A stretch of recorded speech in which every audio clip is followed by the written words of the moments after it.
আগামী 12ই এপ্রিল অনুষ্ঠিত হতে চলেছে Tripura tribal area autonomous district council নির্বাচন 2026। নির্বাচনকে সামনে রেখে ইতিমধ্যেই গ্রাম ও পাহাড়ে জোরদার হয়েছে বিভিন্ন রাজনৈতিক দলের প্রচার। এবারের নির্বাচনে ত্রিমুখী লড়াইয়ের সম্ভাবনা তৈরি হয়েছে। শাসক দল ভারতীয় জনতা পার্টি, আঞ্চলিক দল তিপ্রামথা এবং সিপিআইএম এর পাশাপাশি ময়দানে রয়েছে ইন্ডিয়ান ন্যাশনাল কংগ্রেস। যদিও বর্তমানে রাজ্যে কংগ্রেস অপেক্ষাকৃত দুর্বল অবস্থানে রয়েছে, তবুও প্রথমবারের মতো পাহাড়ে এককভাবে লড়াই করছে দলটি। রাজনৈতিক বিশ্লেষকদের মতে কংগ্রেস কিছু ভোট কাটতে পারে। এই আশঙ্কায় অন্যান্য দলও প্রচারে আরও ঢিল দিতে চাইছে না। বুধবার আগরতলায় বিজেপি ত্রিপুরা রাজ্য দপ্তরের সামনে আসন্ন নির্বাচনী প্রচারকে আরও জোরদার করতে 10টি প্রচার গাড়ির সূচনা করেন মুখ্যমন্ত্রী মানিক সাহা।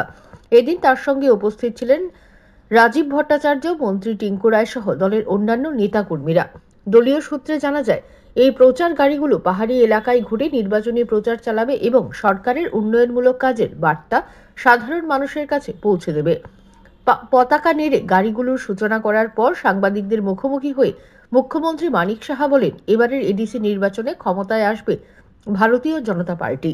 তিনি দাবি করেন, অতীতে যারা এডিসি শাসন করেছে তাদের মাধ্যমে জনজাতি সম্প্রদায়ের তেমন উন্নয়ন হয়নি। এখন এডিসির জনগণ বুঝতে পারছে যে শুধু ভাওতা দিয়ে রাজনীতি করা যায় না, মানুষের জন্য কাজ করতে হয়। তার কথায় জনজাতিদের প্রকৃত উন্নয়ন সম্ভব একমাত্র বিজেপির মাধ্যমেই। এছাড়াও সাম্প্রদায়িক উস্কানি দিয়ে রাজনীতি করার দিন শেষ হয়ে আসছে বলেও মন্তব্য করেন তিনি। দুর্নীতির বিরুদ্ধে তদন্তের প্রসঙ্গে তিনি জানান, প্রাক্তন এক আমলা প্রার্থী হবার ঘটনাকে কেন্দ্র করে তার অতীত কর্মকাণ্ড তদন্তের আওতায় আনা হবে। সাংবাদিকদের এক প্রশ্নের উত্তরে মন্ত্রীর গাড়িতে হামলার ঘটনাকে ঘিরে মুখ্যমন্ত্রী বলেন, বিরোধীদের হতাশা থেকেই এ ধরনের ঘটনা ঘটছে, কারণ তারা বুঝতে পারছে তাদের পায়ের নিচের মাটি সরে যাচ্ছে।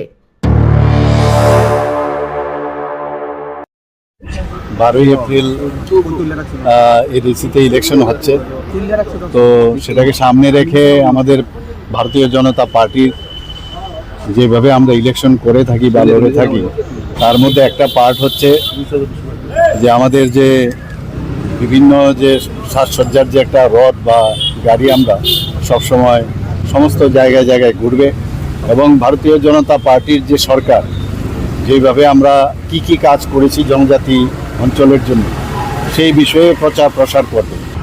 যেভাবে এতদিন ধরে জনজাতি অধ্যুষিত এলাকায় যেভাবে কমিউনিস্টরা শাসন করেছে, এর আগেও অনেক ধরনের ছোট ছোট পার্টি শাসন করেছে, কংগ্রেসও শাসন করেছে, তাদের দিয়ে অ্যাকচুয়ালি জনজাতি অধ্যুষিত এলাকায় কোনো রকমের সেখানে ডেভেলপমেন্ট হয়নি।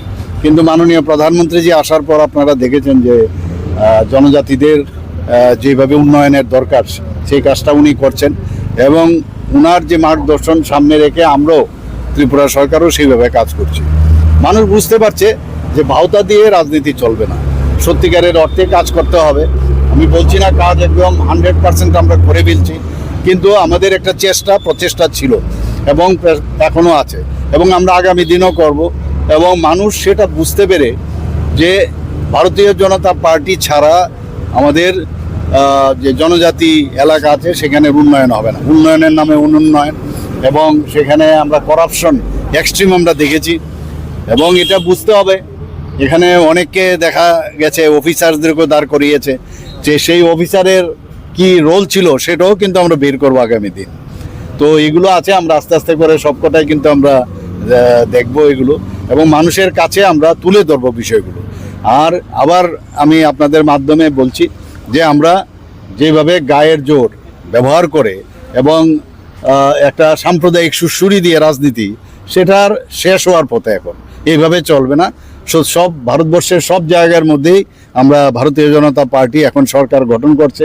আর এটা তো একটা এডিসি এলাকা, সেখানে আপনারা দেখবেন রেজাল্ট বেরোবে, তখন বুঝতে পারবেন যে ভারতীয় জনতা পার্টির যে অবস্থান কোন জায়গায় গিয়ে পৌঁছেছে এবং আমি নিশ্চিত যে আমাদের সরকার আমরা সেখানে গঠন করব।